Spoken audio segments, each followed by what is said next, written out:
bermuamalah sama Allah, mereka mendapatkan kewalian dari Allah, maka supaya kita mendapatkan apa yang mereka dapatkan daripada kewilayahan, daripada imdadat, perhatian dari Allah, nafahat, semoga kita dapat itu juga.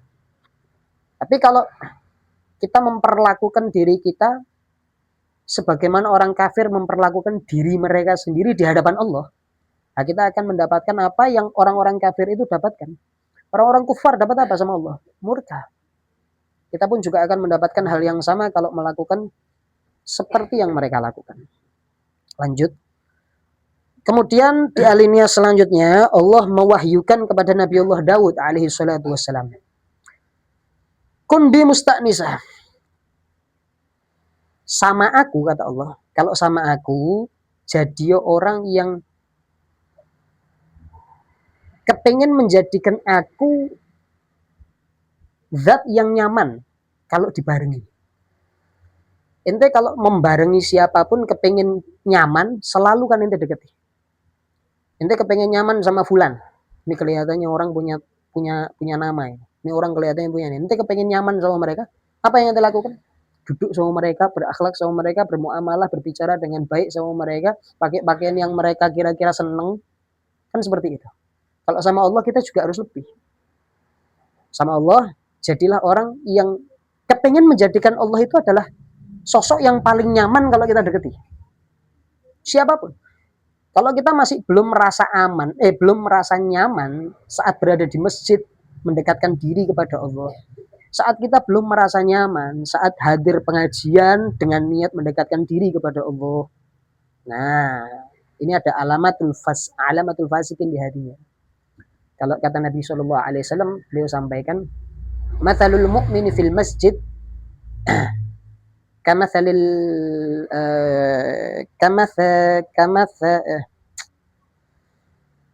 kamathalis samaki fil ma' wa mathalul munafiqi fil masjid kamathalit tayri fil qafas." Atau kama qala Rasulullah sallallahu alaihi wasallam. Beliau sampaikan yang artinya kurang lebih perumpamaan orang mukmin kalau ada di masjid itu harusnya seperti ikan berada di air. Betah. Tapi perbedaannya sama orang kafir, orang fasik. Kalau orang fasik itu ada di masjid, perumpamaannya Nabi sampaikan seperti burung di dalam sangkar. Burung di dalam sangkar apa? Tenang. Tidak tenang, gurusak. Tapi kalau di masjid adem, nyaman, tenang, ente mukmin. Tapi ketika berada di masjid, ente tidak tenang. Ini kapan selesainya? Kepingin cepat-cepat keluar dari masjid. Nah, ini ada tanda-tanda kemunafikan. Apalagi tidak mau dekat di masjid. Na'udzubillah min dzalik. Ada acara di masjid, nyari tempat yang sekiranya di luar. Ini ada tanda-tanda. Lain halnya kalau dia punya niat yang beda, niat yang baik. Anda mau masuk masjid karena di masjid banyak orang-orang baik. Anda tidak mau masuk masjid karena di masjid lagi ada acara banyak orang, tamu-tamunya lebih banyak. Takut kalau duduk di depan nanti ngelangkahi orang banyak. Itu sesuatu yang tercela di dalam urusan agama, ngelangkahi orang tidak baik. Makanya dia memilih di belakang atau di luar kalau tidak dapat tempat, tidak masalah. Cuman kalau memang tidak kepingin masuk masjid, ini ada tanda-tanda. Na'udzubillah min dzalik. Wa min siwaya mustauhisyah. Harusnya ketika berada sama Allah, kita kepingin menjadikan Allah adalah zat yang paling membuat kita nyaman. Sama makhluk, kita ini harus merasa ketika mendekati makhluk, kita tuh harusnya menjadikan mereka adalah orang asing buat kita. Orang asing buat kita. Maksudnya apa? Allah ini cemburu. Ketika kita dekati makhluk, kita kepengen makhluk tersebut kita ngerasa nyaman sama orang itu. Tapi giliran sama Allah kita merasa asing. Datang di pengajian, ente ini sedang duduk sama Allah, jangan merasa asing. Jadikan dirinya ente nyaman duduk di pengajian. Jangan merasa asing. Ini ahlullah. Ya, anda cocok sama orangnya. Ini orang pilihannya Allah, duduk di sebelahnya ente orang semua ini duduknya pilihan Allah. Duduknya mereka itu karena takdir Allah. Allah kepingin mereka jadi orang-orangnya Allah, orang yang dekat sama Allah. Ketika kita merasa asing sama orang kanan kiri kita, ini jangan sampai. Ini wasiatnya Allah kepada Nabi Allah Daud alaihi salatu wassalam. Balik nih kalau kita ya, sama orang kita kepengen nyaman, tapi sama Allah kita asing. Ini jangan sampai kebalik. Allah sampaikanlah lanjutannya kepada Nabi Allah Daud. Dul sadiqina min ibadi. Katakan buat orang-orang yang benar-benar jujur hatinya kepada aku daripada hamba-hambaku. Bi faliyafrahu. Sama aku kata Allah, sama saya bahagialah. Wa bidzikri, dengan menyebut namaku, dengan mengingatku, falyatana'am. Ambillah kenikmatannya. Ini orang-orang yang benar-benar jujur sama Allah. Dia pasti akan merasakan kenikmatan saat berzikir sama Allah, saat mengingat nama Allah, saat menyebut nama Allah. Pasti nikmat. Kalau kita masih belum nikmat, berarti kita belum jujur. Itu titiknya di situ. Kenapa? Allah sampaikan ala bidzikrillah tatmainnul qulub. Itu strata paling rendah. Ketahuilah dengan mengingat Allah, dengan berzikir kepada Allah, hati akan merasa tenang. Tapi kalau nanti pikiran hati tidak merasa tenang, ini belum jujur. Tapi kalau sudah hati merasa tenang, alhamdulillah, orang baik. Apalagi kalau hati bukan cuma merasa tenang, tapi merasakan nikmat. Kata Allah, mereka adalah orang-orang yang shadiq, jujur keimanannya sama aku. Ya Daud, habibni ila ibadi. Wow, ini keren. Ini keren. Kata Allah apa? Wahai Daud, apa ya bahasa yang enaknya ya? Gampangannya gini, jadikan aku adalah kekasih-kekasihnya hamba-hambaku. Jadikanlah aku, kata Allah, adalah kekasihnya hamba-hambaku. Maksudnya apa? Wahai Daud, sampaikan ke hambaku semua hal yang membuat mereka cinta sama aku. Allah tuh kepengen zatnya dijadikan kekasih di antara kita semua. Makanya disebut dengan al-asma'ul husnanya, supaya apa? Supaya kita mencintainya. Allah memuji dirinya, karena dengan pujian itu kan orang merasa aman, merasa tenang. Orang kalau dipuji senang, tidak mungkin tidak senang. Ada orang dipuji di depan kita juga senang. Ada keamanan ketika orang itu dipuji baik, kita dekat sama dia, kita merasa aman. Lagi kalau Allah yang kita puji-puji. Tapi Nabi Allah Daud alaihi salatu wassalam nanya sama Allah, ya Rabb, wa kaifa uhabbibka ilaihim? Ya Daud, ya Allah, bagaimana aku jadikan engkau kekasih buat mereka, hamba-hambamu? Jawab Allah Ta'ala, dzakirhum alai. Sebutkan kepada mereka, ingatkan kepada mereka tanda-tandaku.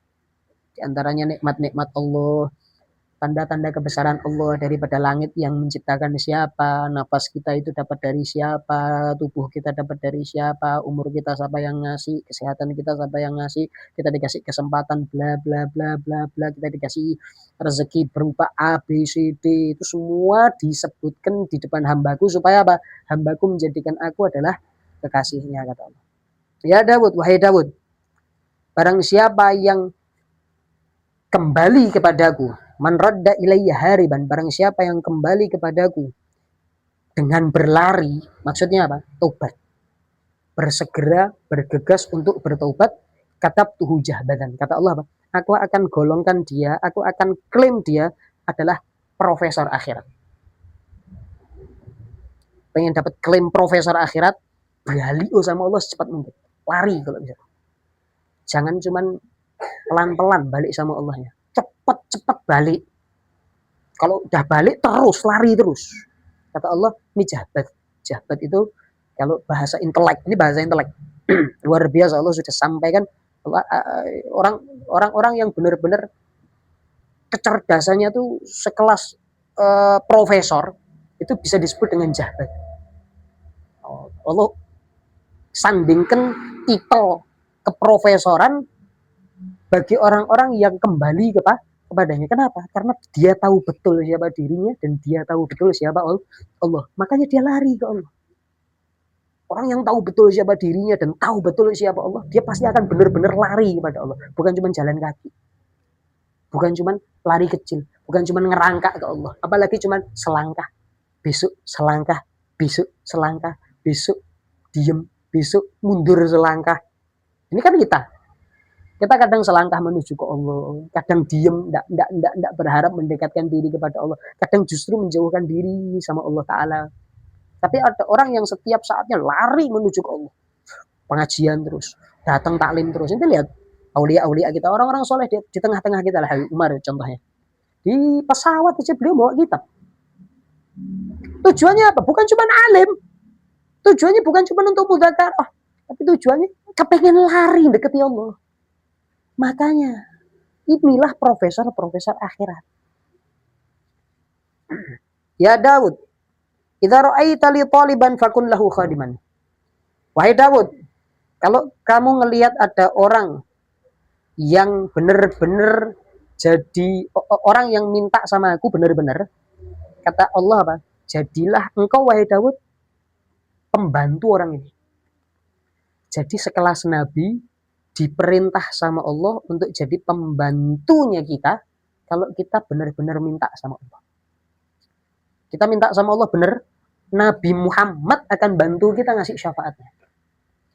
Tapi kalau kita tidak benar-benar minta sama Allahnya, nah, jangankan Allah yang ngasih, syafaatnya Nabi aja belum tentu kita dapat. Gitu. Ini cuma diberikan kepada orang-orang yang kepada Allah jujur, yang kepada Allah meminta. Selain kepada Allah dia tidak minta. Maka semua pegawainya Allah, para nabi khususnya para rasul, terlebih Nabi Muhammad akan benar-benar nolongi kita. Ya Daud, wahai Daud, la tas'al anni aliman, jangan tanya tentangku orang alim yang sudah benar-benar dimabukkan oleh dunia.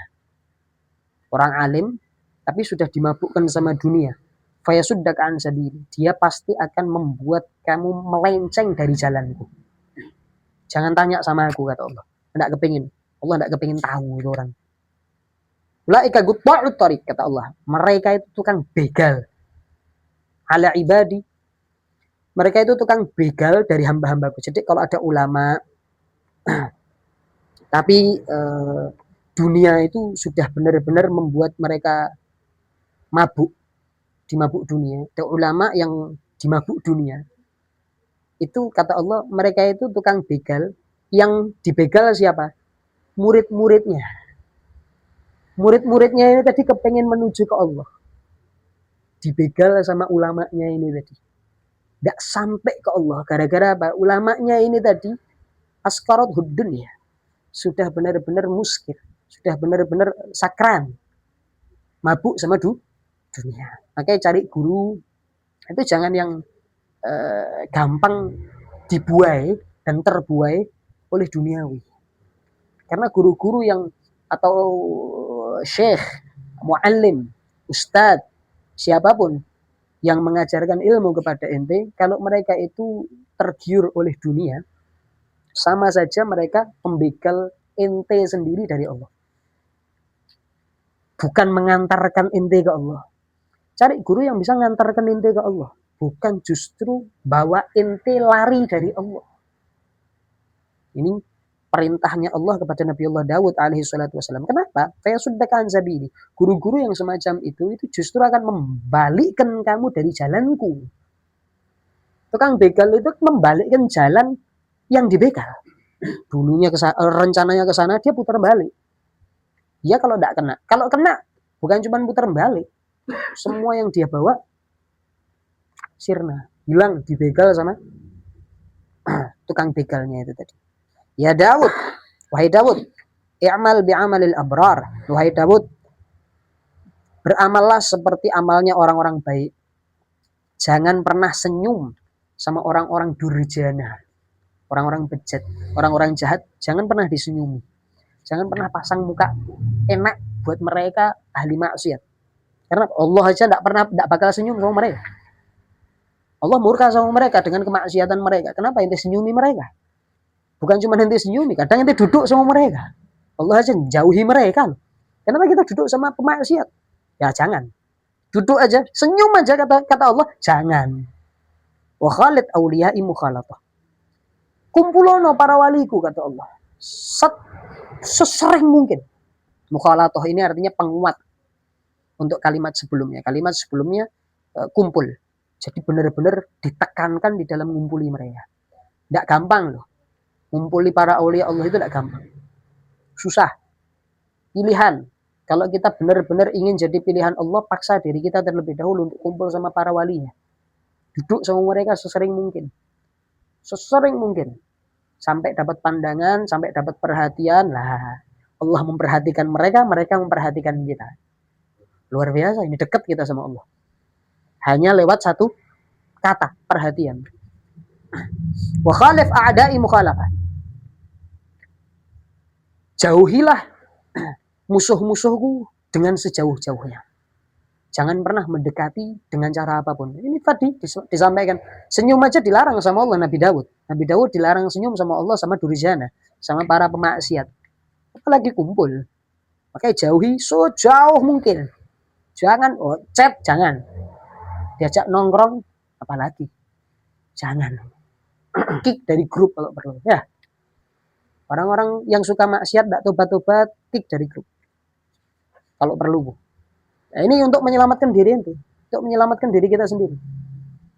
Yang bertanggung jawab atas diri kita, ya diri kita. Bukan dia. Kenapa kita bebankan ke dia padahal bukan tanggungan dia. Yang ahli maksiat. Nanti kita mau beralasan, dia yang ngajak kita. Di hadapan Allah. Ya Allah, dia yang ngajak kita. Berbuat maksiat. Tidak bisa. Kenapa ente mau? Kenapa ente tidak jauhi? Ente kan punya akal. Nah, anak kan sudah ngasih ente akal kan. Kenapa kok tetap ente deketi terus? Nah, itu nanti jadi hujjah buat kita semua di hadapan Allah Subhanahu wa ta'ala.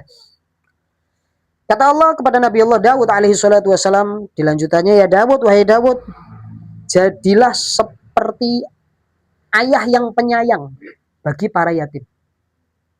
Bagi para yatim, jadilah seperti ayah yang penyayang. Abu Syafiq, ini julukan yang pernah disampaikan sama Al-Habib Ali bin Muhammad Al-Habashi saat menceritakan bagaimana Rasul SAW di kitab Maulid Sintud Durornya. Wahwal Abu Syafiqur Rahimu bil yatimi wal armalah. Beliau adalah ayah yang benar-benar penyayang kepada orang-orang yatim dan juga para janda. Ini kredibel ya, luar biasa keakuratan sirah beliau yang satu ini. Benar-benar luar biasa. Nabi Shallallahu Alaihi Wasallam sempat lagi jalan, ada anak-anak main lagi jalan, anak-anak lagi mainan, diajak mainan sama anak-anak Nabi Nuh, anak-anak kecil. Kita yang mungkin sudah berumur, ketika bermain sama anak-anak itu merasa kok rodok gengsi. Ini Nabi tidak seperti itu. Apalagi anak-anaknya adalah anak yatim. Nah, ini harus dijaga. Kata Allah Subhanahu wa ta'ala kepada Nabi Allah Daud, kalau kamu bisa jadi ayah yang penyayang bagi para yatim, azid fi rizki, tak tambahi rezekimu. Jadi kepengen dapat tambahan rezeki, ya deketi anak-anak yatim, sayangi mereka sesayang-sayangnya. Makanya orang-orang dulu itu seringnya apa? Nemu anak yatim, diambil, diasuh di rumahnya masing-masing. Orang dulu itu sering. 2 generasi di atas kita, 4, 10 generasi di atas kita itu sering melakukan, kalau nemu anak yatim, dibawa ke rumahnya. Disuruh nginep tinggal di rumahnya kalau tidak punya tempat tinggal, atau mungkin kalau sudah punya tempat tinggal, izin. Ini tak bawa ke rumahnya. Buat apa? Ngerezekeni rumahnya. Ngerezekeni. Nah, kalau enggak, kita bawa mereka ke rumah kita untuk makan sesekali, seminggu sekali, sebulan sekali, setahun sekali kalau enggak bisa. Khusus kepada bulan Asyura itu. Bulan Asyura, bulan Syawal, bulan Muharram. Ya. 10 Muharram, bulan Asyura, itu bulannya anak yatim. Kurang lebih Dzulqa'dah, Dzulhijjah, Muharram. Sekarang Dzulqa'dah sudah hampir akhir. Sudah masuk Dzulhijjah belum? Belum masuk Dzulhijjah. 2 bulan lagi. Dzulhijjah, Muharram. Kalau udah bulan Muharram, jangan lepas dari berbuat baik sama anak yatim. Karena dulu waktu di pesantren, kalau sudah masuk bulan Muharram, anak yatim yang ada di pesantren itu benar-benar Id buat mereka. Jadi Idnya mereka di pesantren itu kalau masuk bulan Muharram. Karena di bulan Muharram, semua santri-santri yang masih punya orang tua itu minta doa sama mereka, ngusap kepalanya mereka dan ngasih mereka hadiah banyak-banyak. Bingkisan kecap buat makan mereka sehari-hari, kasih sambel kadang buat makan, terus kadang dikasih fulus, kadang wah macam-macam. Jadi aidnya anak yatim di pondok, wah luar biasa nikmat. Tapi setidaknya kita jalani setahun sekali itu. Tapi kalau lebih pengen melakukannya lebih, bisa sebulan sekali. Kalau punya kemampuan lebih, bisa setiap hari bawa tuh anak. Kalau mau lebih lagi, ambil tuh anak ke rumah. Itu lebih luar biasa. Orang-orang dulu kayak gitu loh. Makanya setiap hari mereka tidak mikiri rezeki kan. Rezekinya mereka udah benar-benar ditambah sama Allah. Kalau kita bahas masalah rezeki ya, rezeki itu kan terbagi menjadi dua. Kitabnya Imam Haddad juga ya. Di dalam kitab Risalatul dalam kitab An-Nasaihud Diniyah. Kitab ini ada di belakang ini salah satu kitab pengarang juga. Allah itu membagi rezeki menjadi dua. Namanya kafalatul ammah sama kafalatul khassah. Kafalah itu artinya apa? Pernah dengar kafilah? Kafalah itu artinya jaminan. Kita terjamin sama Allah, namanya rezeki, jaminan rezeki. Kafalah ammah itu artinya jaminan secara umum. Kafalah khassah artinya jaminan secara khusus. Urusan rezeki, ada rezeki yang dijamin sama Allah secara umum, ada rezeki yang dijamin sama Allah secara khusus. Yang dijamin sama Allah secara umum itu semuanya sudah ditulis sama Allah di Lauhul Mahfuz. Semuanya, bukan cuma manusia. Termasuk semua binatang sudah ada jaminan rezekinya. Masuk ke kafalah ammah. Wa ma min dabbatin fil ardi illa 'ala Allahi rizquha kan gitu. Tidak ada satupun yang melata di atas muka bumi kecuali Allah sudah jamin semua rezekinya. Jadi mau kerja mau tidak kerja semua benar-benar sudah dijamin sama Allah. Masalah kerja atau tidak kerja kita kerja karena ikhtiar dinilai pahala sama Allah Taala. Kalau kita berikhtiar tapi tidak niat ibadah ya tidak dapat pahalanya. Jadi kalau kita kerja niatnya ikhtiar, jangan niat cari dunia, jangan niat cari duit banyak. Niat cari duit banyak buat apa? Oh, sudah ditulis sama Allah. Sudah terukur, tidak bakal luput. Nah, niatnya apa? Ibadah, cari pahala. Gitu. Satunya ada namanya kafalah khassah, jaminan secara khusus. Untuk siapa ini jaminan secara khusus? Untuk nomor satu yang disebut sama beliau apa? Thalabul ilm, para pencari ilmu. Orang-orang yang mencari ilmu, jaminan rezekinya benar-benar ditambah sama Allah Ta'ala. Termasuk diantaranya orang-orang yang menghidupi anak yatim. Ini dapat kafalah khassah, dapat jaminan secara khusus. Makanya kalau punya anak, jadikan salah satu atau semuanya para pencari ilmu. Rezeki rumah ente pasti berkah. Pasti berkah. Salah satu atau semuanya kalau bisa, para pencari ilmu agama. Pasti berkah. Ada satu yang ente pondok kan, atau tidak harus mondok. Tapi tempat paling luar biasa di muka bumi ini, zaman sekarang ini, pesantren. Tidak ada satupun tempat yang lebih mulia daripada pesantren. Hanya saja memang yang namanya dunia kan selalu ada oknum. Ya, ada yang kiainya mungkin salah, ada mungkin yang santrinya mungkin salah. Itu hal yang wajar. Tapi tempat yang paling mulia saat ini untuk selain Mekah, Madinah dan masjid ya, pesantren. Ada orang pesantren setiap hari ngelihat aurat orang. Bisa ente di luar pesantren ndak ngelihat aurat orang? Di rumah sehari bisa ndak ngelihat aurat? Jangan kena ngelihat aurat, HP ente bawa apa ndak? Pesantren bawa HP ndak? Menundukkan pandangannya mereka sudah dapat. Sholat wajibnya mereka selalu tepat waktu. Tempat mana ya? Itu tempat pendidikan Nabi Muhammad. Tarbiyah nabawiyah benar-benar ada di mana? Pesantren. Makanya kalau ente benar-benar pecinta dan pengikut Nabi Muhammad, jadikan salah satu penerus hidup ente, penerus perjuangan nasab ente, jadi anaknya, jadi punya pendidikan Nabi. Kalau ente tidak bisa didik rumahnya ente seperti pendidikannya Nabi, bawa ke tempat-tempat yang di situ setiap detiknya diajarkan pendidikannya Nabi. Bukan cuma ilmunya toh, tapi pendidikannya. Dididik dengan pendidikan Nabi. Sholatnya dijaga, tutur katanya dijaga, datang majelis ilmunya dijaga, ya semuanya dijaga. Makanya tempat terbaik. Tidak ada satupun tempat yang melebihi daripada pesantren. Karena berani bilang karena sendiri sudah tahu Karena masuk di pesantren, survei di mana-mana, mau majelis taklim manapun, tidak ada yang lebih baik daripada pesantren. Mau majelis taklim pencetak ulama manapun, terbaik pesantren. Tempat terbaik. Setiap saat 24 jam dijaga. Tidurnya ente jangan sampai buka aurat. Wajib tidur pakai celana. Tidak boleh tidur pakai sarung. Takut itu tidak sengaja kebuka sarungnya ente. Walaupun tidak sengaja, tetap diwajibkan tidurnya pakai celana panjang. Tidak boleh pakai celana pendek. Luar biasa. The best. Majelis taklim seperti apapun kalah. Luar biasa. Makanya beda keluaran pesantren jadi orang besar sama keluaran majelis taklim jadi orang besar, rasanya beda. Orang keluaran majelis taklim, mereka tidak mujahadah seperti mujahadahnya para santri saat mereka di pesantren. Tetap beda rasanya. Barokahnya pun beda. Yang di pesantren, walaupun 2-3 tahun, dia sudah pernah ngerasakan mujahadah makan garam. Yang di rumah dia makan apa? Enak terus setiap saat. Kan gitu.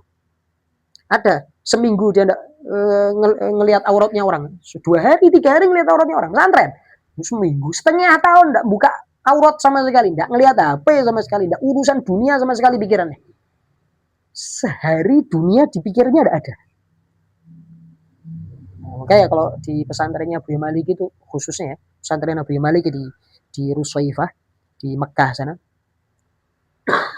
Ada orang tua ngirim surat. Suratnya enggak dikasihkan ke anaknya.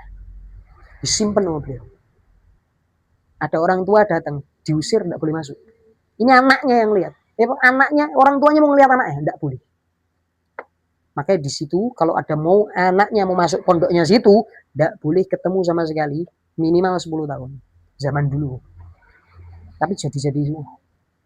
Orang tua bener-bener pasrah sama gurunya 10 tahun. Kenapa? Karena kalau anak dapat kabar orang tua, dapat surat dari orang tuanya. Orang tua paling cerita apa sih? Kilo mbakmu, ini loh kakakmu habis lahiran. Ini loh adikmu baru aja nikah. Kepikiran rumah apa enggak itu santri? Pengen pulang apa enggak? Dunia apa enggak itu?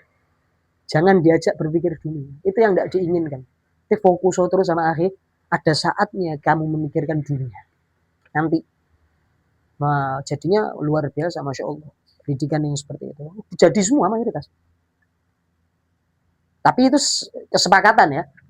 Bukan semena-mena, kesepakatan. Mau enggak masukkan anaknya? Dengan peraturan yang seperti itu. Mau, ya bawa sini anak. Enggak mau, ya wis bawaan pulang anak. Gitu. Jadi bukan semena-mena. Karena itu perjanjiannya seperti itu di depan. Dulu tapi sekarang sudah enggak. Ya Daud, lanjutannya. Wa'afuka min dambik. Kalau kamu jadi ayah yang penyayang bagi anak yatim, selain aku tambahkan rezekimu, aku akan maafkan dosamu, kata beliau. Wahai Daud, ghuddotorfak, tundukkan pandanganmu. Wasin lisanak, jaga lisanmu. Fa inilah uhibbul fasik. Karena sesungguhnya aku tidak senang sama orang-orang fasik. Orang fasik jadi fasik karena apa? Karena matanya. Orang kok bisa jadi fasik seringnya gara-gara apa? Lisannya. Paling sering orang jadi fasik penyebabnya cuma 2. Mata sama lisan. Lah, aku kata Allah tidak kepengen engkau Daud jadi orang fasik. Makanya jaga, tundukkan pandanganmu, jaga lisanmu. Wa aktsir minal istighfar li nafsik walil khatiin. Perbanyaklah istighfar untuk dirimu sendiri, juga untuk orang-orang lain yang bersalah. Jadi minta ampun untuk orang lain boleh enggak? Boleh. Minta ampun buat orang lain boleh. Di sini bukan khusus untuk orang tua. Buat orang lain sama Allah diperbolehkan. Allah juga mewahyukan kepada sebagian nabinya alaihi wassalam, "Udhkurni idza ghadabta." Ingat aku saat kamu marah. Maka aku akan mengingatmu, kata Allah, saat aku marah. Ada saatnya di mana Allah marah. Paling besar marahnya Allah itu kapan? Bukan di dunia, di mahsyar.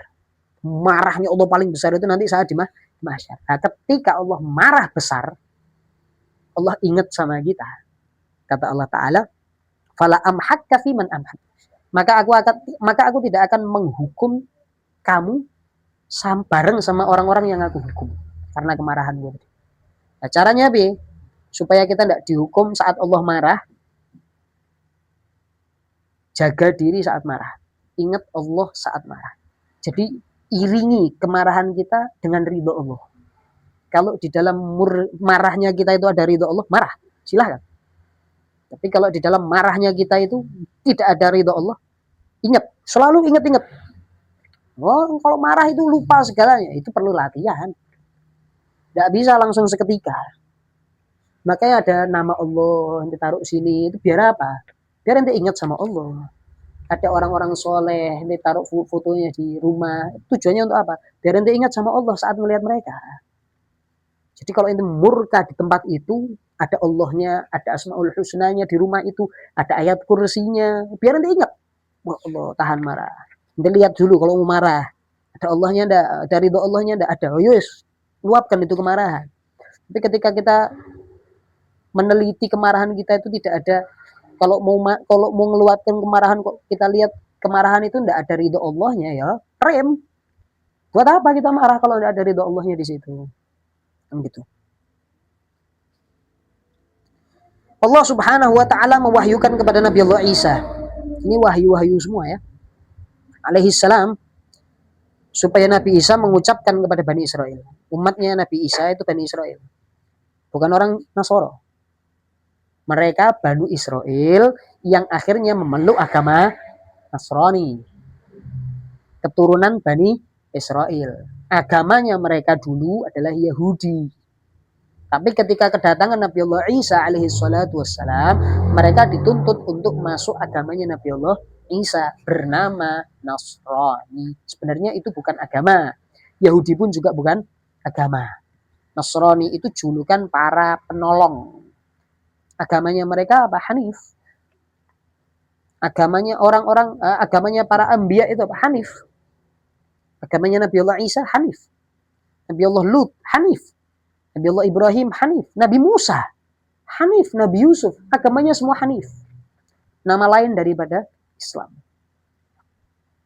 Hanya saja pengikutnya mereka dinamakan dengan nama lain-lain. Makanya terkenal sampai ke bawah, jadi itu sebuah agama. Padahal kalau kita lihat sejarahnya itu bukan agama. Yahudi itu bukan agama. Yahud itu nama orang. Yahudi adalah pengikut si Yahud ini tadi. Nasrani itu dari kata Nasoro. Qala man ansari ilallah. Qala al-hawariyuna nahnu ansarullah. Nasoro, para penolong. Nah, di sini Allah Subhanahu wa taala wasiatkan kepada Nabi Allah Isa alaihi salatu wassalam untuk mengucapkan wahyunya kepada Bani Israel supaya la yadkhulu baitan min buyuti illa biqulubin thahirah. Supaya para Bani Israel itu tidak boleh masuk rumahku kecuali pakai hati yang benar-benar suci. Tidak boleh masuk rumahnya Allah ya dulu ya, rumah-rumahnya Allah itu tidak dimasuki kecuali dengan hati yang bersih sama mereka para Bani Israel. Wa absar khasyi'ah, dan juga batin-batin yang khusyuk, pandangan-pandangan basirah, mata batin yang khusyuk, wa abdanin nagiyah, dan juga badan-badan yang suci bersih. Jadi badannya mereka harus bersih, makanya mereka sering celup-celup itu. Ya. Ini ajaran memang bagus itu. Mandi dulu, bagus. Bukan cuma dalam Nasrani saja, dalam Muslim juga mandi kan? Mandi, lebih bagus sunnah, tidak wajib sunnah. Wa akhbirhum, kabarkan kepada mereka Bani Israel, aku tidak akan mengistijabahi doa kalian para Bani Israel ataupun dari siapapun makhluk lain yang menghadap kepadaku dengan kotoran. Hatinya ada kotoran, pikirannya ada kotoran, mata batinnya ada kotoran, tubuhnya ada kotoran, tidak aku terima. Tidak bakal tak istijabahi doanya. Makanya ini akhlak. Nabi Yahudi diajari akhlak sama Allah lewat wasiat, lewat wahyunya Allah kepada Nabi Isa. Supaya kalau mau diijabahi doanya, bersihkan semua hal. Hati, mata batin, pikiran, tubuh bersih. Jangan sampai tidak bersih. Minta sama Allah juga jangan dalam keadaan junub. Minta sama Allah juga dalam keadaan punya hadas.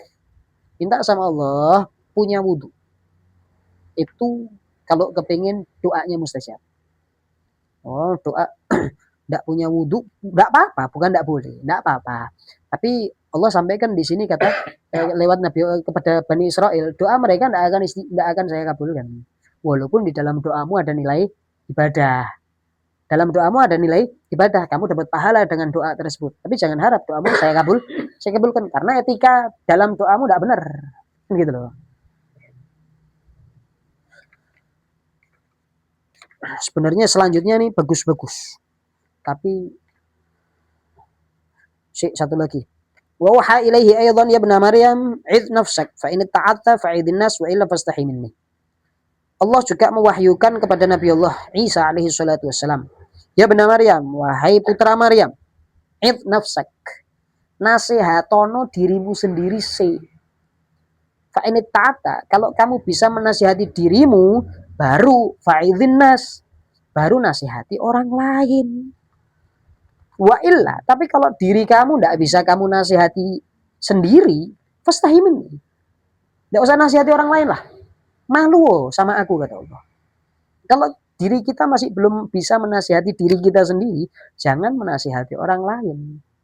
Kalau diri kita saja masih belum bisa kita nasihati, kok nasihati orang lain? Malu sama Allah ini. Malu sama Allah Ta'ala. Sampai sini ada pertanyaan?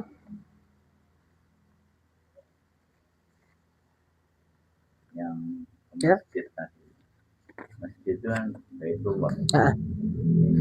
Harus bersih ya. Tapi kita harus bersih. Maka kita harus bersih. Kalau kita ada orang itu umum, bahkan sampai sekarang ya 90% lah itu. Sudahnya itu jelek. Bahwa di masjid ini ada maling. Tapi dia sudah berusaha. Contoh, misalkan mau ke masjid, matunya baru, sandalnya baru, udah takut karena kita ada maling. Ini sudahnya seperti ini nih, ini dosa mau dimabung sama ya. Jadi berbicara tentang masjid, ini juga ada kaitannya masalah kesucian diri kan. Kesucian diri yang Allah bahas paling detail, paling saklek. Itu Allah pernah sampaikan tentang Al-Qur'an. La yamassuhu illal mutahharun. Tidak boleh ada yang menyentuh Al-Qur'an kecuali orang-orang suci. Sama kayak orang masuk masjid kan, kurang lebihnya seperti itu. Cuman kalau Al-Qur'an lebih. Nah, di sini ada perbedaan ulama. Kalau ulama fikih mengatakan sucinya orang yang harus menyentuh Al-Quran adalah dia suci dari hadas kecil dan hadas besar. Alias tidak junub dan sudah wudhu. Dia boleh nyentuh Al-Quran. Ini ulama fikih. Clear, di sini kita semua sudah tahu. Tapi kalau ulama tasawuf, itu beda cerita.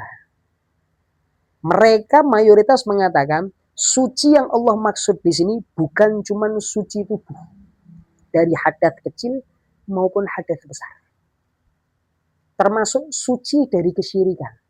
Sehingga orang-orang kafir boleh tidak nyentuh Al-Quran? Tidak boleh, karena di dalam batin mereka ada kesyirikan, kotoran di dalam batin mereka yang menyebabkan mereka dilarang menyentuh Al-Quran. Kiasannya kita kecilkan kepada masjid. Masjid itu sebenarnya tidak boleh dilewati sama orang junub. Satu, orang junub tidak boleh masuk masjid. Tidak boleh dilewati sama orang yang haid. Kotoran-kotoran tidak boleh. Secara zahiriyah ya. Secara zahiriyah. Kalau orang mau di masjid tanpa wudhu, boleh apa enggak? Boleh. Berarti orang yang masuk masjid tidak harus suci dari kotoran kecil, hadas kecil. Itu tidak harus kan? Yang jelas dia harus suci dari hadas besar. Termasuk diantaranya orang masuk masjid. Tidak boleh kalau dia punya hadas besar di hati. Hadas besar di hati itu apa? Syirik. Orang kafir boleh tidak masuk masjid. Tapi kalau ada hadas kecil di hatinya, contohnya suudzon, boleh tidak? Hadas kecil, orang secara zahir, orang mau masuk masjid tidak punya wudhu, boleh tidak? Boleh. Tapi kalau batin ya, dia punya hadas kecil penyakit batin, suudzon, masuk masjid boleh enggak? Tetap boleh. Tetap boleh. Cuman hadas kecil yang urusannya sama batin itu lebih mengerikan daripada hadas kecil secara dohir. Hadas kecil yang urusan sama batin itu bisa menggerogoti pahala yang ada yang kita lakukan di dalam masjid. Itu bisa ngerogoti. Ta'kulul hasanat kama ta'kulun narul hatab. Bukan cuma ngomong di masjid. Ngomong di masjid itu termasuk aktivitas yang menggagalkan pahala ibadah di masjid kita. Termasuk di antara yang menggagalkan pahala ibadah di masjid kita adalah penyakit-penyakit batiniah itu tadi. Ada tapi bukan berarti kita harus mengundurkan diri dari masjid. Mana ada suudon di masjid ini? Jangan gitu. Kita harus bisa ngelawan diri kita. Kita harus bisa ngelawan batin kita. Memang dulu ini langkah pertama bagi setiap orang yang mau ngelangkahkan kakinya kepada Allah. Harus berani melawan. Dulu kata Imam Syafi'i, talabtul ilma li ghairillah, fa abal ilmu ayyakuna illa lillah. Dulu saya menuntut ilmu pertamanya bukan karena Allah. Sekelas Imam Syafi'i. Dulu saya niat menuntut ilmu pertama bukan karena Allah. Tapi setelah ilmu itu masuk ke dalam hati, ilmu itu ngusir semua penyakitnya, sehingga yang tersisa cuman lillahi ta'ala. Itu, jadi kita paksa terus hati kita untuk memasukkan masjid di hati. Setelah masjid masuk di hati, setelah Allah, rumah Allah masuk di hati, itu suudon lama-kelamaan bakal hilang. Tapi ya itu perlu dipaksa. Tidak apa-apa. Suudon dulu. Besok suudon. Setelah keluar masjid kok sendalku hilang kan? Nah, itu hanya was-was yang yang dibawa sama syaitan. Nah, suudon kepada makhluk Allah itu juga tidak baik. Tidak baik. Itu termasuk perbuatan yang paling Allah benci. Ada dua hal yang paling Allah cintai dan dua hal yang paling Allah benci. Dua hal yang paling Allah cintai adalah husnudzon billah wa husnudzon biibadillah. Husnudzon sama Allah, husnudzon sama hamba Allah. Yang dua hal yang paling Allah benci adalah suudzon sama Allah dan suudzon sama hamba Allah. Itu perbuatan yang paling Allah benci. Bisa dipahami? Ada soal akhir, pertanyaan lain? Kan paling benci sama Allah. Kalau misal ada salah satu profesi kita yang mengharuskan sama orang lain. Contoh profesinya? Di keuangan lah. Kan kita harus melihat, semua ini negatif. Kalau kita mengemban amanat sebagai salah satu pegawai yang yang telah ditentukan kepada kita, itu amanat. Jadi semaksimal mungkin kita jaga. Kalau memang maksimalnya atau bisa ketahuannya lewat suudzon tetap tidak boleh. Yang diperbolehkan itu bukan suudzon, tapi su'ul yakin. Keyakinan yang jelas-jelas buruk. Ini sudah diyakini. Dzon itu prasangka. Allah sampaikan inna ba'dadh-dhanni itsim. Sebagian besar prasangka itu dosa. Sebagian prasangka, ada hadis Nabi sampaikan yang lain, husnudzan asab wa in akhta. Wa su'udzan akhta wa in asab. Husnudzan itu benar walaupun salah. Anak husnudzan dia wali. Salah padahal dia bukan wali. Tapi itu benar buat diri kita. Karena kita melakukan sesuatu yang benar, husnudzon. Tapi sebaliknya, husnudzon sama orang itu tidak benar. Walaupun memang dia realitanya layak untuk disuudzon. Lah, naik ke derajat suudzon itu yang diperbolehkan, suul yakin. Suul yakin itu perlu dibarengi sama yang namanya bukti. Kalau sudah ada perbuatannya, ada buktinya, ada saksinya, baru itu namanya su'ul yakin. Kalau belum ada buktinya, belum ada saksi yang benar-benar thiqah. Thiqah itu lawan katanya fasid, yang bisa dipercaya. yang bisa dipercaya ngabari kita, oh ini ada masalah dalam keuangannya, terus dia menunjukkan buktinya, baru itu dinamakan su'ul yakin. Tinggal pembenarannya saja, kan gitu. Masalah di lapangannya seperti apa kan pegawai itu sendiri yang bisa menilai kan. Cuman keyakinan itu tadi timbul harus lewat dua ini tadi, bukti dan saksi. Ingat, nyari bukti, nyari saksi itu enggak boleh. Cari bukti, cari saksi sebelum ada informasi itu enggak boleh. Kalau kita belum dapat informasi, nyari bukti, nyari saksi itu haram. Namanya tajassus. Wala tajassasu. Jangan pernah memata-matai orang. Orang ini benar-benar tidak ada informasi tentang keburukannya. Kita sebagai pegawai orang yang belum tentu dirugikan sama perbuatan yang kita masih belum dapat informasi buruknya, kok kita cari-cari keburukannya, itu tidak boleh. Haram. Beda ceritanya kalau sudah ada informasi. Inja akum fasikum binaba'in fatabayyanu. Kalau ada orang fasik datang kepada kita ngasih informasi, ini loh fulan bermasalah. Nanti punya posisi, punya jabatan. Ini loh fulan bermasalah. Tabayyun. Baru cari bukti. Kalau yang datang orang fiqh, orang yang bisa dipercaya benar-benar, bukti sekecil apapun akan menguatkan. Karena informasi yang paling memberatkan itu sebenarnya bukan bukti, tapi saksi. Tapi zaman sekarang saksi mayoritas adalah orang fasik. Mayoritas saksi zaman sekarang adalah orang fasik. Paling sering dalam urusan pengadilan, pengadilannya Allah, masalah perzinahan, yang dibutuhkan saksi apa? Saksi. Utang piutang, yang dibutuhkan apa? Saksi, bukan bukti. Saksi itu nomor satu. Dan dilihat dulu kesaksiannya orang ini tadi akurat atau tidak. Lihatnya dari mana? Kredibilitasnya dia. Ini orang benar-benar fiqh, bisa dipercaya. Selesai. Bukti sekecil apapun pasti menang. Harusnya gitu. Tapi kalau orang ini fasik, ya kita harus cari bukti yang banyak. Fatabayyanu, sampai benar-benar jelas. Tabayyun itu artinya dari kata bayan. Bayan itu apa? Gamblang. Jelas.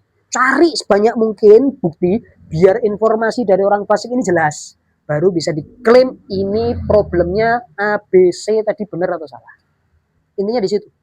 Jadi jangan cari-cari kalau belum dapat informasi. Kalau sudah dapat informasi, lihat orangnya. Kalau orangnya benar-benar fiqh, cari sedikit bukti, selesaikan masalahnya. Tapi kalau orang tadi adalah yang ngasih informasi tadi adalah orang yang fasik, cari banyak bukti dulu. Itu namanya bukan suudzon. Dapat prasangka, dapat informasi yang kita punya jabatannya, itu namanya bukan suudzon. Oh ini berarti maling bener. Tidak boleh. Tidak boleh suudzon sama hamba itu, tidak boleh walaupun benar-benar. Siapa namanya, ada orang datang ke Nabi kan? Datang ke Nabi Shallallahu Alaihi Wasallam.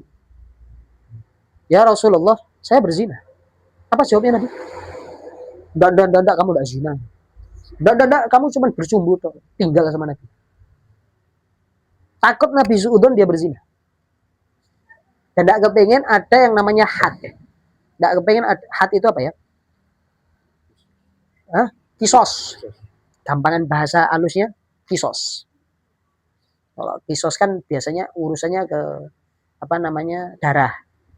Had itu bukan cuma darah.